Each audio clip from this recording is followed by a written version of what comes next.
નમસ્કાર દર્શક મિત્રો, આજે આપણે ફરીથી મળ્યા છીએ કનેક્ટ બોટાદમાં। આજે આપણે બેઠા છીએ યજ્ઞપુરુષ પ્રાકૃતિક કૃષિ ફાર્મ કે જે BAPS સાળંગપુર સંસ્થાના ઉદ્ભવ, વિકાસ અને સિદ્ધિની ગાથા છે। ત્યારે આપણી સાથે સંસ્થાના સંત પૂજ્ય બ્રહ્મચિંતનદાસ સ્વામી ઉપસ્થિત છે કે જેઓ 2002માં કૃષિમાં સ્નાતક થયા છે। ત્યારબાદ વર્ષ 2005માં તેમણે પૂજ્ય પ્રમુખ સ્વામી મહારાજના હસ્તે દીક્ષા ગ્રહણ કરી અને આજે BAPS સાળંગપુર સંસ્થાની ગૌશાળા અને કૃષિ વિભાગના સારી રીતે સંભાળી રહ્યા છે। તેમની સાથે ખભે ખભો મિલાવી અને પૂજ્ય દિવ્યનિધિ સ્વામી પણ સાળંગપુર સંસ્થાની કૃષિ અને ગૌશાળાની જવાબદારી સંભાળે છે। ત્યારે સ્વામીજી, આપનું આ પોડકાસ્ટમાં સ્વાગત છે। જય સ્વામિનારાયણ। જય સ્વામિનારાયણ। અત્યારે આપણે પ્રાકૃતિક કૃષિમાં હજારો ખેડૂતોને પ્રોત્સાહન પૂરું પાડીએ છીએ અને ખેડૂતોનું જેને કહી શકાય કે આદર્શ વાડી છે એ આપણી યજ્ઞપુરુષ વાડી છે। તો આજ સજીવ ખેતીથી પ્રાકૃતિક કૃષિ તરફની આપણી જે યાત્રા છે એના વિશે આપ જણાવો। આપણા ફાર્મની એક વિશેષતા એ પણ છે કે બહાર ગમે એટલી વસ્તુ ઘણી સારી થતી હોય, પરંતુ આપણા ફાર્મમાં આપણે એને R&D કરીએ છીએ। જેમ કે જ્યારે આપણે રેગ્યુલર વૈજ્ઞાનિક પદ્ધતિથી કૃષિ કરતા હતા અને એની સાથે સજીવ કૃષિ ચાલુ કરી, તો એ બંનેનું પણ આપણે રિસર્ચ કર્યું કે આ રેગ્યુલર ખેતી કરતાં સજીવ ખેતી કરવાથી આપણને શું ફાયદા થાય છે। પ્રમુખ સ્વામી મહારાજનો શતાબ્દી મહોત્સવ અને આઝાદી કા અમૃત મહોત્સવ, તો એ ઉપક્રમે આપણે સમાજને કંઈક કૃષિમાંથી સારી ભેટ આપવી જોઈએ। ત્યાંથી આ ઉદ્ભવ થયું। હવે એમાં થયું શું કે 2022માં એક 2000 ખેડૂતોનું સંમેલન આપણા મંદિરના કેમ્પસમાં કરવાનું વિચાર્યું।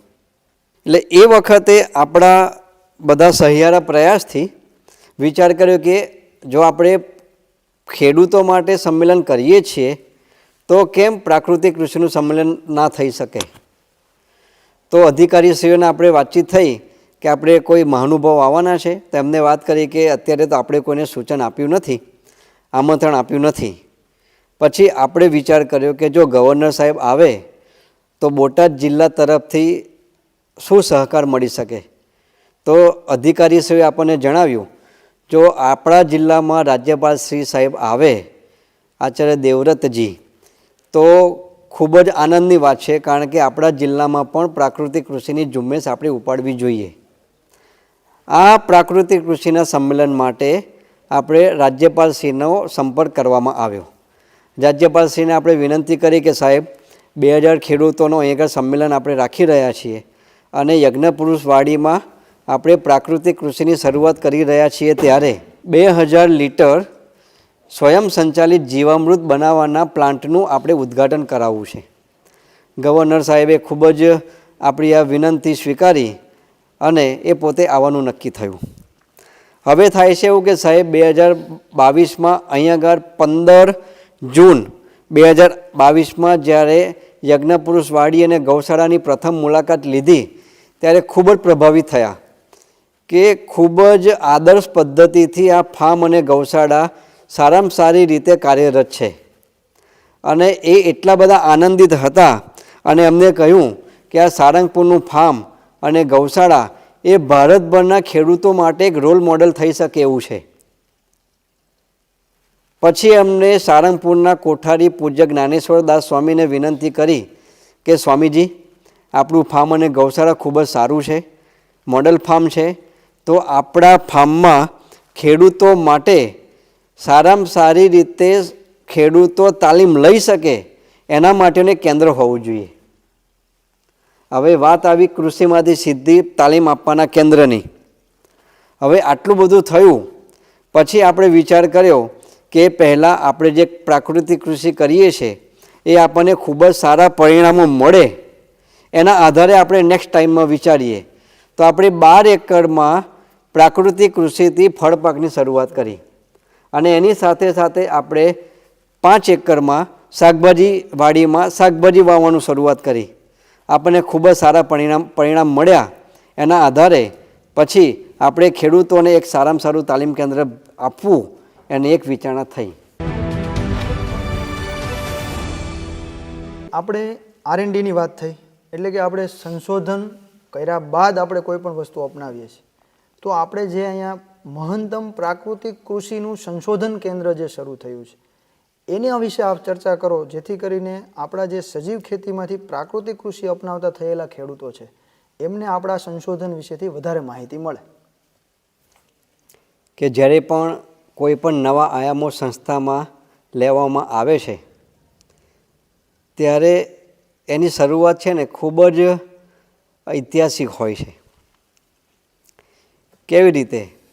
તો જ્યારે આપણે પ્રાકૃતિક કૃષિ અપનાવી ત્યારે સારંગપુર મંદિરના કોઠારી શ્રી પૂજ્ય જ્ઞાનેશ્વર સ્વામીએ અમે જે બધા સંતો કૃષિ સંભાળીએ છીએ એ લોકોને સ્પેશિયલ બોલાવ્યા અને એક પ્રસ્તાવ મૂક્યો કે પ્રાકૃતિક કૃષિ તો આપણે ચાલુ કરી, પરંતુ આપણા ફાર્મમાં પ્રાકૃતિક કૃષિના સંશોધનો થવા જોઈએ. જુદા જુદા પાક ઉપર જો સંશોધનો થાય તો ખેડૂતોને પ્રાકૃતિક કૃષિ કરવાની પ્રેરણા પણ મળે અને એને વિશ્વાસ પણ વધે. કારણ કે જો નજર સામે સારા પાક જોવા મળે એને કે આ ચોલા ઘઉં છે, પછી આ ચણા છે, તેવા જુદા જુદા પાક જે સૌરાષ્ટ્ર રિજનમાં કે ગુજરાતમાં બધા જુદી જુદી જગ્યાએ થાય છે, તો આપણા ફાર્મ ઉપર આવીને જો નિદર્શન જોવે તેને એક પ્રતીતિ આવે કે પ્રાકૃતિક કૃષિથી ખરેખર ફાયદો થાય છે. એ જ્યારે અમે પ્રાકૃતિક કૃષિનું સંશોધન કેન્દ્ર કરવાનું વિચારતા હતા, એમાં પણ જ્યારે સંસ્થામાં આ બધા આયોજનો ગવર્મેન્ટ સાથે કરવાના આવે ત્યારે એક વિચારણા માગી લે છે. સંશોધન કેન્દ્ર કરવાનું થયું તેની જાણ આચાર્ય દેવવ્રતજી ગવર્નર સાહેબને થઈ અને સાહેબે ખૂબ જ સહર્ષ કહ્યું કે આવું સંશોધન કેન્દ્ર સારંગપુરના ફાર્મમાં થવું જ જોઈએ અને થાય તો જ પ્રાકૃતિક કૃષિનો પ્રચાર અને પ્રસાર ખૂબ સારી રીતે થશે. એ ઉપક્રમે જ્યારે ગવર્નર સાહેબ બીજી વખત 14 જુલાઈ 2023માં જ્યારે સારંગપુરમાં પધાર્યા, તેમાં આવવાનો મુખ્ય ઉદ્દેશ એ જ હતો કે અહીં આગળ આપણે પ્રાકૃતિક કૃષિ જે ચાલુ કરી છે એનું એક અવલોકન થાય. બીજું, 10,000 લીટર સ્વયં સંચાલિત જીવામૃત બનાવવાનો પ્લાન્ટ એમના હસ્તે ઉદ્ઘાટિત થાય. ત્રીજું, કે અહીં આગળ જે મહંતમ પ્રાકૃતિક કૃષિ સંશોધન કેન્દ્ર આપણે કરવાના હતા એમની હાજરીમાં જ એનું ઓપનિંગ થાય. તો ગવર્નર સાહેબની હાજરીમાં 5 એકર જમીન ઉપર મહંતમ પ્રાકૃતિક કૃષિ સંશોધન કેન્દ્રની સ્થાપના કરવામાં આવી.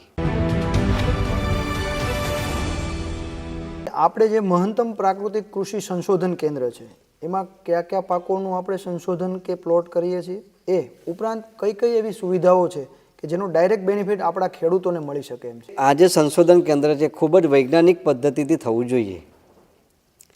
આપણે મુખ્ય 8 પાકનું વિચારણા કરી કે એવા કયા પાક છે કે ઓવરઓલ ગુજરાતને ફાયદો થાય. અમુક રાજ્યોમાં અમુક પાક પણ થતા હોય એને પણ ફાયદો થાય. તો પછી આમાં આપણે મુખ્ય 8 પાક નક્કી કર્યા. એમાં એરંડા, મકાઈ, વરિયાળી, ઘઉં, ચણા, જીરું, અજમો અને કપાસ. આ પાક એવા છે કે લગભગ ગુજરાતમાં મોટાભાગના ખેડૂતો વાવતા હોય છે. હવે આ પાક તો આપણે નક્કી કરી દીધા. હવે પાક ઉપર સંશોધન કેવી રીતે કરવા તે પાછી ફરીથી મિટિંગ થઈ યુનિવર્સિટી સાથે અને સંસ્થા સાથે. કારણ કે જે આપણું BAPS ગૌશાળા ટ્રસ્ટ અંતર્ગત જે યજ્ઞપુરુષ વાડી છે એમાં આપણે આ સંશોધન કેન્દ્ર કરવા માગીએ છીએ. તો જે 8 પાકો આપણે કરવાના છીએ એમાં કેવા પ્રકારના મોડ્યુલ કરવા, તો દરેક પાકમાં આપણે 7 મોડ્યુલ નક્કી કર્યા. માનો કે ઘઉં છે, હવે ઘઉંમાં આપણે 7 મોડ્યુલ નક્કી કર્યા. તો પ્રથમ 4 મોડ્યુલ પ્રાકૃતિક કૃષિના હોય છે. હવે જે 4 મોડ્યુલમાં પણ અમુક પ્લોટમાં આચ્છાદન કરવું, અમુક પ્લોટમાં આચ્છાદન ન કરવું, અમુક પ્લોટમાં આંતરપાક ના વાવવા, અમુકમાં વાવવા. એટલે કે એક પ્લોટ છોડીને બીજા 3 પ્લોટમાં કોઈને કોઈ વસ્તુ મિસ કરવી, એટલે કે ના કરવું. પછી જે 5મો પ્લોટ છે કે 5મો મોડ્યુલ છે એમાં આપણે સજીવ ખેતીની જે પદ્ધતિ છે એ રાખ્યું. પછી છઠ્ઠું મોડ્યુલ છે એ જે આપણી રેગ્યુલર વૈજ્ઞાનિક પદ્ધતિ છે એ પદ્ધતિનું મોડ્યુલ રાખ્યું અને એના કરતાં પણ વિશેષ એક સાતમું મોડ્યુલ છે એ કંટ્રોલ રાખ્યો. હવે આ જે ઘઉંમાં આપણે આ 7 મોડ્યુલ નક્કી કર્યા એ મોડ્યુલ પ્રમાણે આપણે જ્યારે સંશોધનની શરૂઆત થઈ એ પહેલાં એના જમીનના નમૂના લેવામાં આવ્યા. એ જમીનના નમૂના લીધા પછી એની જે લેબોરેટરી ટેસ્ટિંગના બધા જે રિપોર્ટ આવ્યા એનો ડેટાબેઝ તૈયાર કરવામાં આવ્યો. એના પછી દરેક પ્લોટમાં જે ઘઉંનો ધારો કે વિકાસ થયો, અમુક સમય બાદ એ ઘઉંના ફોટોગ્રાફ્સ છે કે એનું વજન છે, પછી એની અંદર જે એની ટીલરિંગ આવે એનું વજન છે, અમુક પ્લાન્ટના ટોટલ વજન, જે પ્રકારે વૈજ્ઞાનિક પદ્ધતિથી સંશોધન થવા જોઈએ એ જ રીતે BAPS યજ્ઞપુરુષ પ્રાકૃતિક કૃષિ ફાર્મમાં સંશોધન થવાના ચાલુ થયા. પછી શું થયું કે ઓવરઓલ જે પણ મોડ્યુલ છે, ધારો કે મોડ્યુલ 1, મોડ્યુલ 2, મોડ્યુલ 3, 4, 5, 6, 7 દરેકના જે ઉત્પાદનના ડેટા એ કાઉન્ટ કરવામાં આવ્યા. એના પછી પાક પૂરો થયા પછી આ જે જુદી જુદી પદ્ધતિ છે એ પદ્ધતિના જે જમીનના ફરીથી રિપોર્ટ કરાવવામાં આવ્યા. એટલે કે આ એક પાકની જેમ 8 પાકમાં આ રીતે આપણે સંશોધન કરવાનું ચાલુ કર્યું. એના અત્યારે હજુ તો 2 વર્ષ પૂરા થયા, આ 3જું વર્ષ ચાલી રહ્યું છે. એટલા બધા સારા 8 પાકમાં આપણને પરિણામ મળ્યા છે. જ્યારે વૈજ્ઞાનિક રીત પ્રમાણે ઓછામાં ઓછા 3 વર્ષ અને વધુમાં વધુ 5 વર્ષ પૂરા થશે ત્યારે આશ્ચર્યજનક એટલા સારા પરિણામ આવશે કે આ મહંતમ પ્રાકૃતિક સંશોધન કેન્દ્ર છે એ ખેડૂતો માટે એક ખેતી કરવા માટે, પ્રાકૃતિક કૃષિ કરવા માટે એ એક આદર્શ મોડ્યુલ બનશે. આજે આપણે મહંતમ પ્રાકૃતિક કૃષિ સંશોધનની વાતો થઈ. આ સંશોધન કેન્દ્રમાં અન્ય બીજી કઈ એવી સુવિધાઓ છે કે જે આપણે ખેડૂતોને વ્યક્તિગત રીતે દર્શાવી અને એમને સમજૂત કરી શકીએ? અત્યારે પ્રાકૃતિક કૃષિ બધાને આ બધી માહિતી સાંભળ્યા પછી, અમુક ગુજરાતના સારા મોડેલ ફાર્મ જોયા પછી બધાને કરવાની ઈચ્છા તો થાય છે, પરંતુ બધાને જાતે જીવામૃત છે અથવા તો અમુક જે એના આયામો છે એ પ્રાકૃતિક કૃષિના, માનો કે જે પ્રાકૃતિક કૃષિમાં એક જીવામૃત બનાવવાનું આવે છે, ઘન જીવામૃત બનાવવાનું આવે છે, અથવા તેના જુદા જુદા અસ્ત્રો બધા બનાવવાના આવે છે પ્રાક સંરક્ષણ માટે.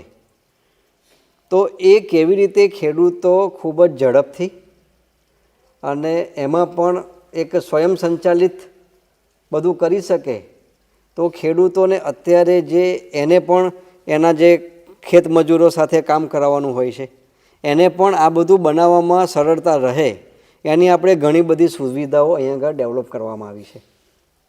એક જીવામૃતનું આપણે દ્રષ્ટાંત લઈએ તો યજ્ઞપુરુષ પ્રાકૃતિક કૃષિ ફાર્મમાં અંતર્ગત 16,000 લીટર જીવામૃત સ્વયં સંચાલિત બને એના પ્લાન્ટ નાખવામાં આવેલા છે.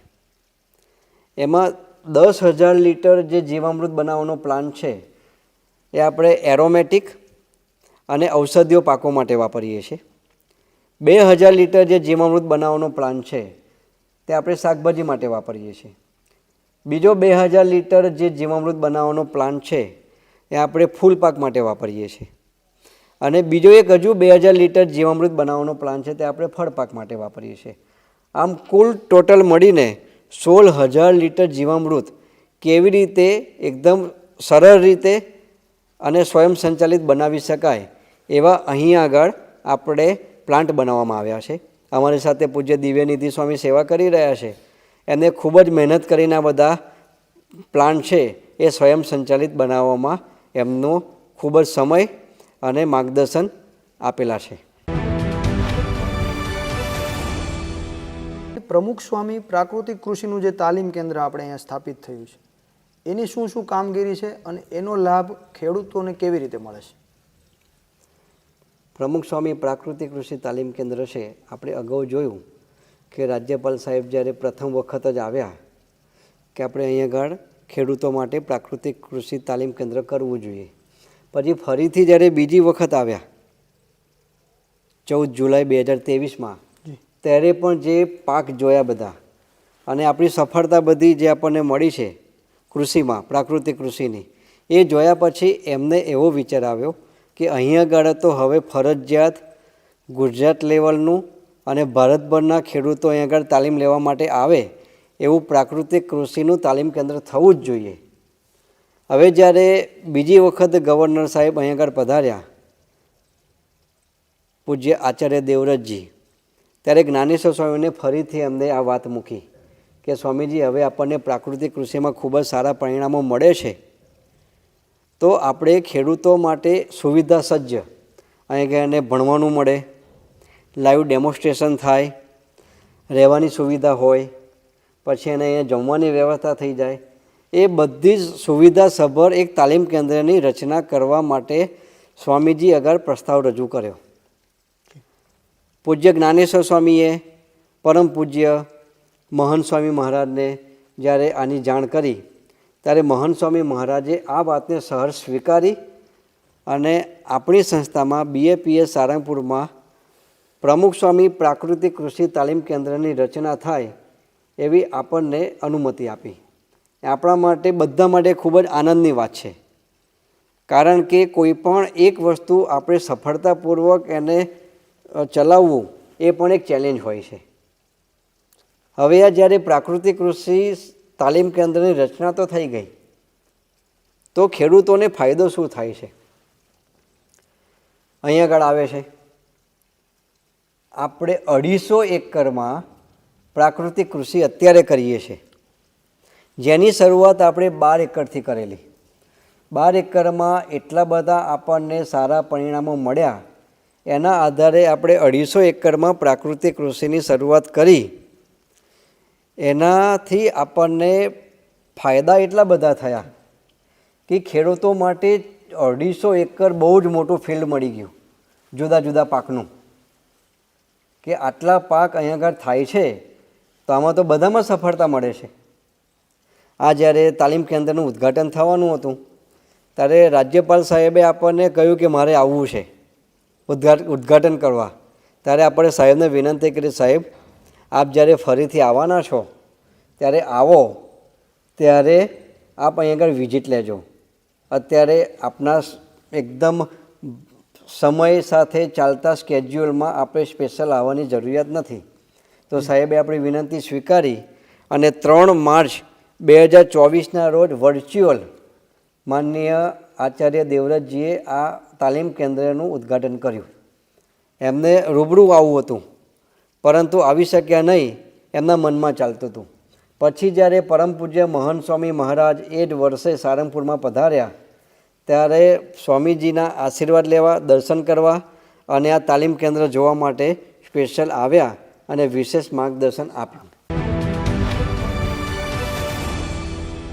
આપણે પ્રાકૃતિક કૃષિમાં યજ્ઞપુરુષવાડી અને આપણી BAPS સ્વામિનારાયણ સંસ્થા જે કાર્ય કરી રહી છે, એમાં તાલીમમાં, સંશોધનમાં કે અન્ય જગ્યાએ સરકારશ્રીના વિવિધ વિભાગોનો એમનું શું સંકલન રહ્યું છે, કેવા પ્રતિભાવો છે અને આપણે કેવી રીતે એમની સાથે તાલમેલ મેળવીને કામ કરીએ છીએ? હવે જ્યારે સહકારની વાત આવે છે, ત્યારે જો બધાનો સહિયારો સહકાર હોય તો જ કામ સારામાં સારું થઈ શકે. અહીંયા આગળ આપણે જે આ પ્રાકૃતિક કૃષિ કરીએ છીએ, પછી સંશોધન કેન્દ્ર થયું, તાલીમ કેન્દ્ર થયું, આ બધા જે આયામો પ્રાકૃતિક કૃષિ ફાર્મમાં થાય છે, એ બધી ગતિવિધિ અહીંયા જે આપણને સારા પરિણામ મળ્યા, આપણે સંશોધન કરીએ છીએ, ખેડૂતો અહીંયા આગળ તાલીમ લેવા માટે જે આવે છે એના બધા રિવ્યૂ મળ્યા, એને પોતાના ત્યાં જઈને પ્રાકૃતિક કૃષિ ચાલુ કર્યા પછી એને જે ફાયદા થયા, વારંવાર ખેડૂતો અહીંયા આગળ તાલીમ લેવા માટે આવે છે, અહીંયા આગળ બધું નિદર્શન જોવે છે, મોડલ ફાર્મ જોવે છે, એનાથી એને પોતાની કૃષિમાં ખૂબ જ સફળતા મળવાની ચાલુ થઈ. આની જાણ જ્યારે ગુજરાત સરકારને થઈ, ખેતીવાડી ખાતું છે કે ગુજરાત પ્રાકૃતિક કૃષિ વિકાસ બોર્ડ છે, એ બધાને જ્યારે થઈ, ત્યારે એક એવો નિર્ણય લેવામાં આવ્યો કે આપણું જે તાલીમ કેન્દ્ર છે એને નેશનલ લેવલ સાથે જોડવામાં આવે. હવે જ્યારે આ નેશનલ મિશન થવાની જ્યારે વાટાઘાટ ચાલતી હતી ત્યારે પૂજ્ય ગવર્નર સાહેબ આચાર્ય દેવવ્રતજીએ એક કામ માટે ટેલિફોનિક ચર્ચા અમારે થયેલી સાહેબ સાથે. તો સાહેબે સામેથી આપણને એક આનંદના સમાચાર આપ્યા કે સ્વામીજી, ભારત સરકાર અને માનનીય પ્રધાનમંત્રી નરેન્દ્રભાઈ મોદી સાહેબના સહકારથી national mission on natural farming એની સ્થાપના ભારતભરમાં થવાની હતી. એમાં મોટા ભાગના બધા સરકારી ઇન્સ્ટિટ્યૂટને આવરી લેવામાં આવવાના હતા. પરંતુ સારંગપુરના પ્રાકૃતિક કૃષિ ફાર્મની આ બધી જે સફળતા, ખેડૂતોને થતા ફાયદા, એ બધાને લક્ષ્યમાં રહીને ગુજરાત સરકાર ખેતીવાડી ખાતું અને ગુજરાત પ્રાકૃતિક કૃષિ વિકાસ બોર્ડ દ્વારા આપણું જે ફાર્મમાં સ્થાપિત થયેલું પ્રમુખ સ્વામી પ્રાકૃતિક કૃષિ તાલીમ કેન્દ્રને આવરી લેવામાં આવ્યું. એ બધા માટે આનંદની વાત છે. એનું કારણ એટલું છે કે અહીં આગળ જે તાલીમો થાય છે, જો ઝડપથી ખેડૂતો સુધી પહોંચાડવી હોય તો બધાનો સહિયારો સહકારની જરૂરિયાત છે. એમાં પણ NFની સ્થાપના થઈ. એની સાથે સાથે આખા ગુજરાતમાં 2 લોકલ નેચરલ ફાર્મિંગ ઇન્સ્ટિટ્યૂટની રચના થઈ. આખા ગુજરાતના 2 LNFI એટલે કે લોકલ નેચર ફાર્મિંગ ઇન્સ્ટિટ્યૂટ ગુજરાતમાં 2 જ છે. એમાં એક આપણું ફાર્મ છે. હવે જ્યારે આ બધા ઇન્સ્ટિટ્યૂટ આપણને મળે છે ગવર્મેન્ટના, તો હવે એનાથી આગળ ફાયદા એટલા બધા થાય કે ખેડૂતો, અધિકારીઓ અવારનવાર અહીં આગળ આવતા જતા થાય. હવે રહી સહકારની. જ્યારે તાલીમ શબ્દ આવે ત્યારે આપણને અવશ્ય આત્મા યોજના યાદ આવે. અને આત્મા યોજના જ્યારે યાદ આવે ત્યારે આપણને ફરીથી 2022નું જે પ્રાકૃતિક કૃષિનું પ્રથમ સંમેલન અહીં આગળ થયું તેની વાત યાદ આવે. એ વખતે 1700 કરતાં પણ વધારે ખેડૂતોએ તાલીમ લીધેલી. એના પછી અવારનવાર આત્મા યોજના દ્વારા આ ફાર્મ ઉપર ખેડૂતોની વિઝિટ અને તાલીમો શરૂ થઈ. બીજી વસ્તુ, જ્યારે વ્યાપક તાલીમ ક્યારે ચાલુ થઈ, ખરેખર કન્ટિન્યુઅસ તાલીમ, જ્યારે 2024માં જ્યારે આચાર્ય દેવવ્રતજીએ આ તાલીમ કેન્દ્રની શરૂઆત અહીં આગળ થઈ.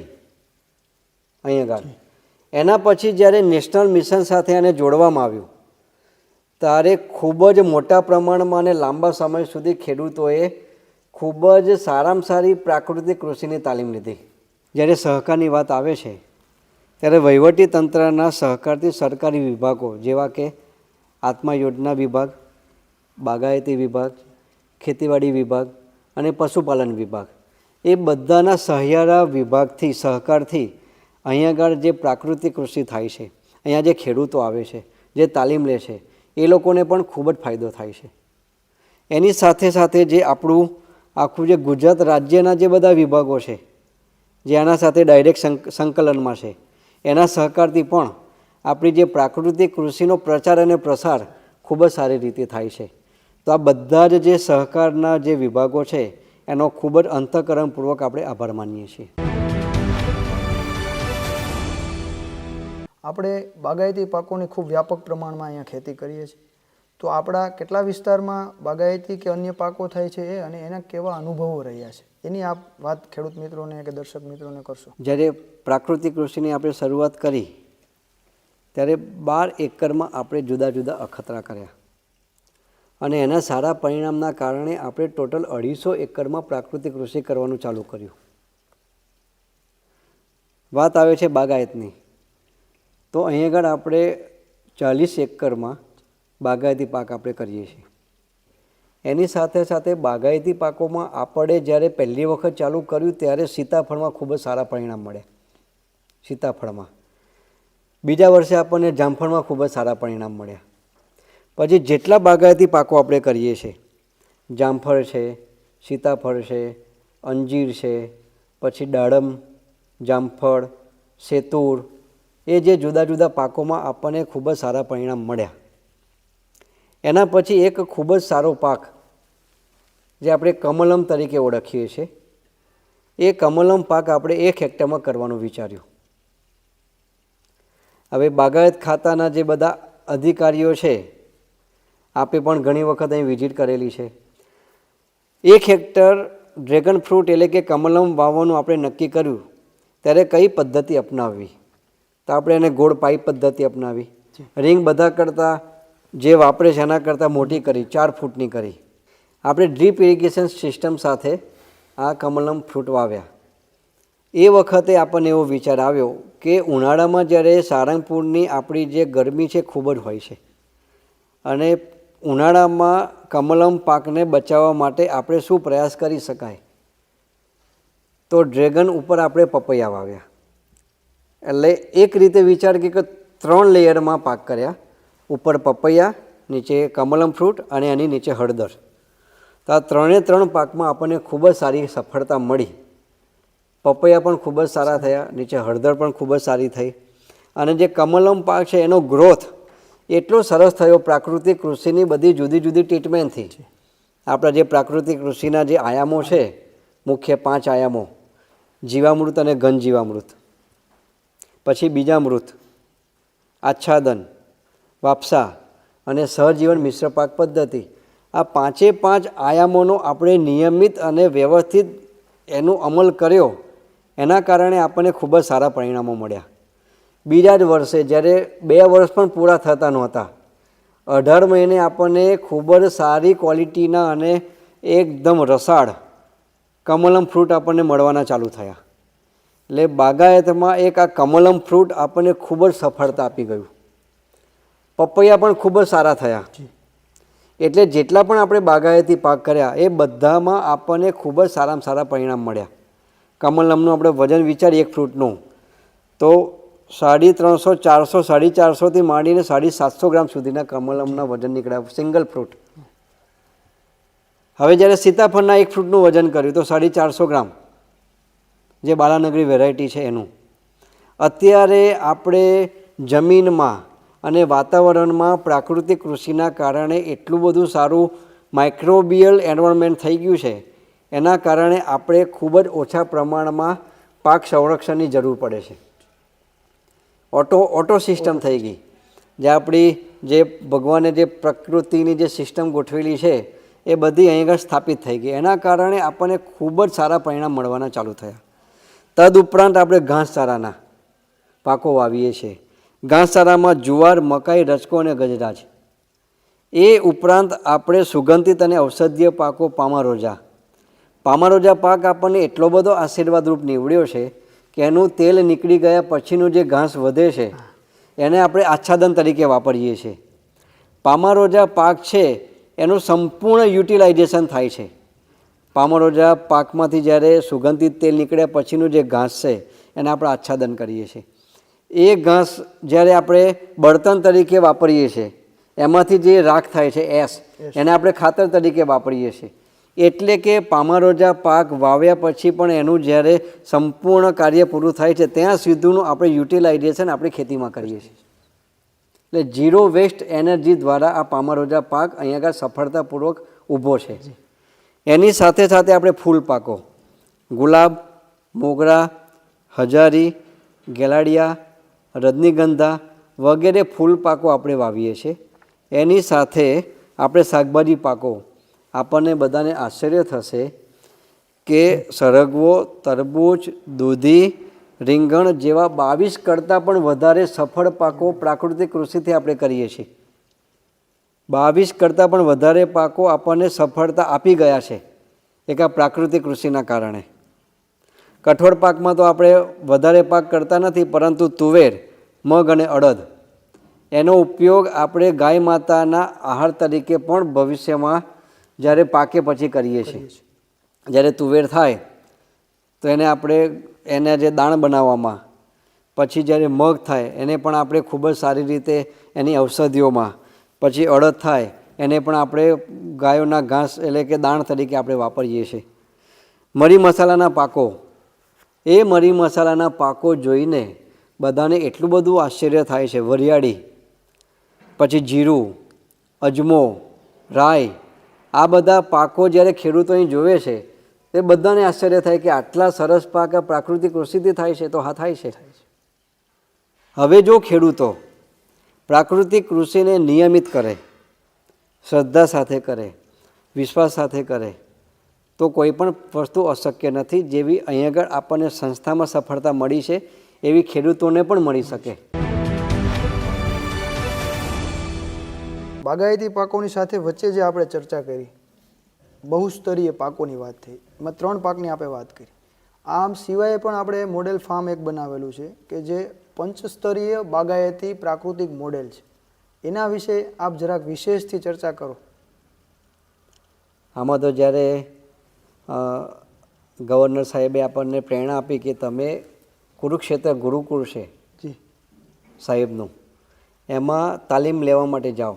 જ્યારે આપણે અહીંયા પ્રાકૃતિક કૃષિ સંશોધન કેન્દ્ર પછી જ્યારે તાલીમ કેન્દ્ર કરવાનું હતું ત્યારે સાહેબે આપણને સ્પેશિયલ ત્યાં કુરુક્ષેત્ર મોકલ્યા. ત્યાં તાલીમમાં એક વિડીયો બતાવવામાં આવી જી જે મધ્યપ્રદેશના સાગર ડિસ્ટ્રિક્ટના આકાશજી ચોરસિયાની. એમને ખૂબ જ જહેમત ઉઠાવીને 4000 કરતાં પણ વધારે પાકોના કોમ્બિનેશન સાથે સંશોધન કરી 310 પાકની આજુબાજુ એક લિસ્ટ બનાવ્યું. એ લિસ્ટ કેવું છે કે બહુસ્તરીય પાકોમાં કયા કયા પાક સાથે કયા પાકને સેટિંગ થશે, એટલે કે ન્યુટ્રિશનની એક કોમ્પિટિશન ના કરે, એકબીજાને સહજીવન આપે. આપણે હમણાં આયામમાં જોયું ને કે સહજીવન મિશ્ર પાક પદ્ધતિ, તો એવા પાક એમને સંશોધિત કર્યા કે એકબીજા સાથે એને મિત્રતા રહે. હવે અમે જોયું તો ખરું ત્યાં તાલીમ કેન્દ્રમાં આ વિડીયો. પછી આપણા સંતોના સહયોગથી આકાશજી ચોરસિયાનો સંપર્ક થયો. એમના ત્યાં અમે મધ્યપ્રદેશમાં સાગર, જ્યાં તેઓ પોતે ખેતી કરે છે, તો એની બધી અમે મુલાકાત લીધી. અમને ખૂબ જ આનંદ થયો અને સફળતાપૂર્વક જે મલ્ટી લેયર છે બહુસ્તરીય મોડેલ, એ જોઈને આપણને વિશ્વાસ આવ્યો કે આપણે અહીં આગળ કરવું જોઈએ. એના પછી એ પોતે અહીં આગળ આવ્યા અને ખેડૂતોને જાતે એમને તાલીમ આપી કે કેવી રીતે આપણે મલ્ટી લેયરનું મોડલ ઊભું કરી શકીએ. જાતે એમને વાંસ ખોળ્યા, તાર બધા ખેંચ્યા, જે એને પોતે પદ્ધતિ વિકસાવી છે એ વિકસાવેલી પદ્ધતિનું અહીં આગળ 1 એકરમાં એને મોડલ તૈયાર કર્યું, ખેડૂતોને તાલીમ આપી. આપણે પણ પંચસ્તરીય પાક વાવવાની જ્યારે શરૂઆત કરી તો આ વર્ષે આપણે 3 પાક વાવ્યા. શરૂઆત એવી હોય છે કે જ્યારે હળદર વાવવાની હોય માર્ચ એપ્રિલમાં થોડીક વહેલી વાવી દેવાની હોય છે. જ્યારે માર્ચ એપ્રિલમાં આપણે જ્યારે હળદર વાવી એની સાથે સાથે ધાણા વાવી દેવાના. જ્યારે ધાણાનો પાક 25 દિવસે પૂરો થાય ત્યારે હળદરનું જર્મિનેશન થાય. એટલે ધાણાનો ઓલરેડી એક પાક પૂરો થઈ ગયો, હવે હળદર ઉગી ગઈ. એ વખતે આપણે શું કર્યું કે કારેલા વાવ્યા, ક્રીપર અને પપૈયા.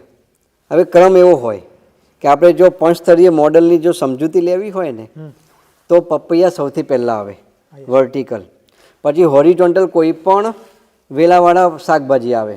એમાં સફળ શાકભાજીઓમાં પરવળ છે, પછી ટીંડોળા છે, કારેલા છે, એ કંકોડા છે, એ બધા પાકમાં ખૂબ જ સફળતા મળે છે. તો અહીં આગળ આપણે કારેલા વાવ્યા, એટલે પપૈયા, કારેલા, હળદર, નીચે ધાણા. આપણે થાય કે 4 જ પાક કેમ થયા, પરંતુ સાઈડમાં જે આખું જે બાંબુની જે લાઈન આવે છે એમાં આપણે કાકડી વાવવાની હોય છે. આપણે પંચસ્તરીય મોડલ ચાલુ કર્યું, 3 પાકમાં આપણને સંપૂર્ણ સફળતા મળી. એ વખતે આપણે 3થી ચાલુ કર્યું છે. હવે આ વર્ષથી આપણે 5 પાક પંચસ્તરીય મોડેલમાં લેવાના ચાલુ કરવાના છે. સ્વામીજી, આપણું જે આ યજ્ઞ પુરુષ વાડી એટલે કે યજ્ઞ પુરુષ પ્રાકૃતિક કૃષિ ફાર્મ જે છે એનું ભવિષ્યનું શું દ્રષ્ટિકોણ છે, અને આપ આજના આ પોડકાસ્ટના અંતમાં શું સંદેશો આપવા માંગો છો? કે પ્રધાનમંત્રી શ્રી નરેન્દ્રભાઈ મોદી અને રાજ્યપાલ શ્રી આચાર્ય દેવવ્રતજીના પ્રાકૃતિક કૃષિ જન અભિયાન એટલે કે આંદોલનના આ જે એમનું જે વિઝન છે કે ભારત દેશના તમામ ખેડૂતો પ્રાકૃતિક કૃષિ કરતા હોવા જોઈએ, એમનો વિઝન છે, એમનો સંકલ્પ છે, એમનો આ સંકલ્પ છે. એ પૂરો કરવા માટે આપણું આ જે પ્રાકૃતિક કૃષિ ફાર્મ છે એ કાયમ માટે કટિબદ્ધ છે. અને આપણે બધા જોઈ પણ રહ્યા છીએ કે ઘણા બધા ખેડૂતો અહીંયા આગળ જ્યારથી પ્રાકૃતિક કૃષિ તાલીમ કેન્દ્રની શરૂઆત થઈ એના પછી 2000 કરતાં પણ વધારે ખેડૂતો તાલીમ લઈ ચૂક્યા છે. પરિણામ પણ સારા મળે છે. એટલે આપણો જે આ દૃષ્ટિકોણ છે એવો હોવો જોઈએ કે ખેડૂતો માટે જે અહીંયા આગળ પ્રાકૃતિક કૃષિ આપણે કરીએ છીએ, બધા સંશોધનો કરીએ છીએ, એ ખેડૂતો સુધી ખૂબ જ ઝડપથી પહોંચે, ખેડૂતો આ ખૂબ જ ઝડપથી અપનાવે અને એની કૃષિમાં એ સફળતા મેળવે. એક આપણો દૃષ્ટિકોણ છે. બીજું સંદેશ એવો છે કે આખું ભારત જો પ્રાકૃતિક કૃષિ કરે તો આપણી જે જમીન છે, આપણું જે વાતાવરણ છે, એ પાણી છે, એનું રક્ષણ થાય. બીજું, ખેડૂતો ઝેરમુક્ત ખેતી કરતા થાય તો દેશ રોગમુક્ત થાય અને રોગમુક્ત આપણી જે જનતા તૈયાર થાય તો આપણું જે ભારતનું જે ભવિષ્ય છે એ ભારતનું ભવિષ્ય ઉજ્જવળ છે. આપણે ઘણા બધા ક્ષેત્રે ખૂબ જ પ્રગતિ કરી છે, તો પ્રાકૃતિક કૃષિનો આપણે જો વ્યાપ અને વિસ્તાર વધારવો હોય તો ખેડૂતો જાગૃત થવા જોઈએ.